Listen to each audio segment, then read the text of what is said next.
നമസ്കാരം. ശ്രീനാരായണ ഗുരു open university degree ക്ലാസ്സുകളിലേക്ക് പ്രിയ വിദ്യാർത്ഥികൾക്ക് ഹൃദ്യമായ സ്വാഗതം. ഇൻട്രൊഡക്ഷൻ ടു ഹിസ്റ്റോറിക്കൽ ടൂറിസം എന്ന പേപ്പറിലെ ബ്ലോക്ക് 2-ലെ ഫസ്റ്റ് യൂണിറ്റ് ആണ് നമ്മൾ ഇന്ന് ഡിസ്കസ് ചെയ്യുന്നത്. Significance of travelogue in reconstruction of history. അപ്പോൾ ഇതില് മധ്യകാല ഇന്ത്യയിലെ യാത്രാ വിവരണങ്ങൾക്ക് ചരിത്ര പുനഃസൃഷ്ടിയിൽ ഉള്ള പ്രാധാന്യത്തെ കുറിച്ചാണ് നമ്മൾ ഈ ഒരു യൂണിറ്റിൽ ഡിസ്കസ് ചെയ്യുന്നത്. ഇപ്പൊ മധ്യകാല ഇന്ത്യയിൽ വിവിധ രാജ്യങ്ങളിൽ നിന്ന് എത്തിയ ധാരാളം യാത്രികരുണ്ട്. നമുക്കറിയാം, ഇന്ത്യയിലേക്ക് പല ആവശ്യങ്ങൾക്ക് വേണ്ടിയിട്ട് പല കാലഘട്ടങ്ങളിലായിട്ട് യാത്രികർ വന്നിട്ടുണ്ട്. അതായത് കച്ചവട കപ്പലുകളിൽ യാത്ര എന്ന ഉദ്ദേശത്തിൽ മാത്രം വന്നിട്ടുള്ള, ഇന്ത്യയെ കാണാനും എക്സ്പ്ലോർ ചെയ്യാനും വന്നിട്ടുള്ള യാത്രികരുണ്ടായിരുന്നു.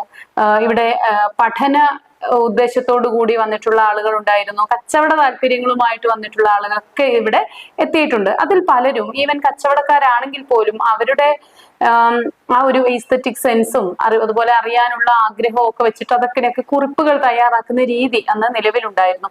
അപ്പോൾ അത്തരം കുറിപ്പുകള് പിൽക്കാലത്ത് നമ്മുടെ ഭാരതത്തിന്റെ ചരിത്രം പുറത്തു കൊണ്ടുവരുന്നതിലും ഹിസ്റ്റോറിക്കൽ ടൂറിസത്തിന്റെ ഡെവലപ്മെന്റിലും ഒക്കെ അത് കാരണമായിട്ടുണ്ട്. അപ്പൊ ഇന്ത്യയിലെ വിവിധ കാലഘട്ടങ്ങളിലെ വിവിധ രാജ്യങ്ങളിൽ നിന്നെത്തിയ സഞ്ചാരികള് കുറിച്ചു വെച്ച ഇത്തരം യാത്രാ വിവരണങ്ങളെ കുറിച്ചാണ് നമ്മൾ ഈ ഒരു യൂണിറ്റിൽ ഡിസ്കസ് ചെയ്യുന്നത്. അപ്പോൾ എന്താണ് ഈ യാത്രാ വിവരണങ്ങൾക്ക് ഇവിടെയുള്ള പ്രാധാന്യം എന്ന് നമുക്ക് നോക്കാം. ഒന്നാമതായിട്ട് അത് ചരിത്രത്തിന്റെ പുനരാഖ്യാനമാണ്. പല ഭരണകൂടങ്ങളും സാമ്രാജ്യങ്ങളും അന്നത്തെ അവസ്ഥകളെ കുറിച്ചൊക്കെ കൃത്യമായിട്ട് ഓരോ വിദേശ സഞ്ചാരി, ഇപ്പൊ ഇവിടെ ഹുയാങ്സാങ് ഇവിടെ വരുന്ന സമയത്ത് ഇന്ത്യയുടെ രാഷ്ട്രീയ സാഹചര്യം എന്താണ്, ഇവിടുത്തെ സാമൂഹിക സാഹചര്യം എന്താണ്, സാമ്പത്തിക അഭിവൃദ്ധി എന്താണ്, ഇവിടുത്തെ സാമൂഹിക വ്യവസ്ഥിതികൾ എന്തൊക്കെയാണ്, ഇങ്ങനെയുള്ള കാര്യങ്ങളാണ് അവരതിൽ നോട്ട് ചെയ്യുന്നത്. കൂടാതെ ജിയോഗ്രഫിക്കൽ ആയിട്ടുള്ള കാര്യങ്ങൾ. അപ്പൊ അവരുടെ ഇതൊരു ഫസ്റ്റ് ഹാൻഡ് ഇൻഫർമേഷൻ ആയിട്ട്, എവിഡൻസ് ആയിട്ട്, സോഴ്സ് ആയിട്ട് നമുക്ക് ഉപയോഗിക്കാവുന്ന സംഗതിയാണ് ഈ യാത്രാ വിവരണം എന്ന് പറയുന്നത്. ഇനി സാമൂഹിക പഠനങ്ങളാണ് മറ്റൊന്ന്. ഇന്ത്യയിലെ ഭക്ഷണം എന്തായിരുന്നു, വസ്ത്രധാരണ രീതികൾ, ശൈലികൾ, ആചാരങ്ങൾ, ഇവയെ കുറിച്ചെല്ലാം നമുക്ക് ഈ യാത്രാ വിവരണങ്ങളിൽ നിന്ന് വ്യക്തമായിട്ടുള്ള അറിവ് ലഭിക്കുന്നു.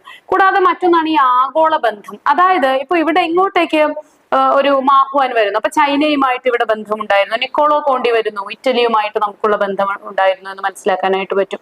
അങ്ങനെ വിവിധ രാജ്യങ്ങളിൽ നിന്നുള്ള സഞ്ചാരികള് ഇങ്ങോട്ട് വരുന്നു എന്നതിന്റെ അർത്ഥം, ഇപ്പൊ ഇബിൻ ബത്തൂത്ത വരുന്നു, അപ്പൊ നമുക്ക് മൊറോക്കോയുമായിട്ട് അന്ന് കച്ചവട ബന്ധം ഉണ്ടായിരുന്നു എന്ന അറിവാണ് നമുക്ക് ഇവിടെ നിന്ന് ലഭിക്കുന്നത്. അപ്പൊ നമ്മുടെ ആഗോള ബന്ധത്തിന്റെ മധ്യകാലഘട്ടത്തിൽ തന്നെ ഇന്ത്യക്കുണ്ടായിരുന്ന ആഗോള ബന്ധങ്ങളെ കുറിച്ച് മനസ്സിലാക്കാനായിട്ട് ഇത് സഹായകമാകുന്നു.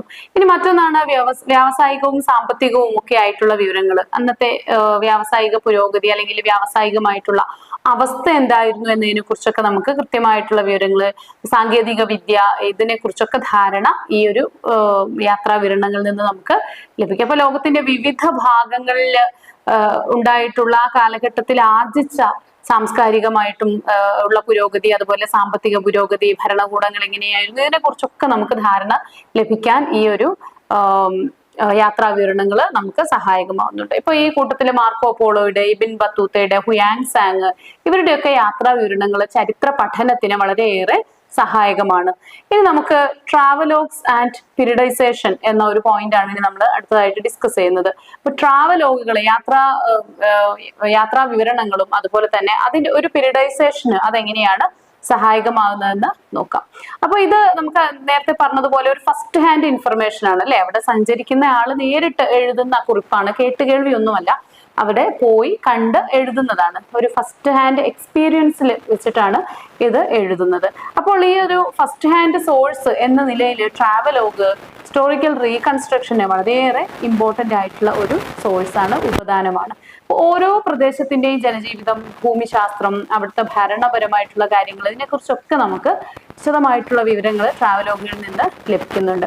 അപ്പോൾ ഇതിൽ എടുത്തു പറയാവുന്ന ചില ട്രാവലോഗുകളാണ് ഇൻഡിക്ക, മെഗസ്തനീസിന്റെ ഇൻഡിക്ക, അതുപോലെ ഹുയാങ്സാങ്ങിന്റെ സിയൂക്കി എന്ന ഗ്രന്ഥം, ഇങ്ങനെയുള്ള പല ഗ്രന്ഥങ്ങളും, മാഹുവാന്റെ കൃതികള്, നിക്കോളോ കോണ്ടിയുടെ കൃതികള്, അതുപോലെ തന്നെ ഇബിൻ ബത്തൂത്തയുടെയും ഒക്കെ കൃതികള്, രഹില, കിതാബു രഹില എന്ന ഗ്രന്ഥം, ഇതൊക്കെ നമുക്ക് വളരെയേറെ ഉപയുക്തമായിട്ടുള്ള ചരിത്ര രചനയ്ക്ക്, ചരിത്ര പുനഃസൃഷ്ടിക്ക് ഏറ്റവും സഹായകമായിട്ടുള്ള കാര്യങ്ങളാണ്. അപ്പൊ ഈ ഒരു യൂണിറ്റിൽ നമ്മൾ ഡിസ്കസ് ചെയ്യുന്നത് ഇത്രയാണ്. ട്രാവലോഗ് എന്നതിന്റെ ഇമ്പോർട്ടൻസ്, എന്തിനാണ് ട്രാവലോഗ്, അതിന്റെ ലക്ഷ്യം എന്താണ്, എങ്ങനെയാണ് ട്രാവലോഗ് ചരിത്ര പുനഃസൃഷ്ടിക്ക് ഹിസ്റ്റോറിക്കൽ റീകൺസ്ട്രക്ഷന് ഇമ്പോർട്ടന്റ് ആകുന്നത്, ഒരു 3-4 ചരിത്രകാരന്മാരുടെ സഞ്ചാരികളുടെ ഇമ്പോർട്ടൻസ്. ഇത്രയാണ് നമ്മൾ ഈ ഒരു യൂണിറ്റിൽ ഡിസ്കസ് ചെയ്തത്. Thank you.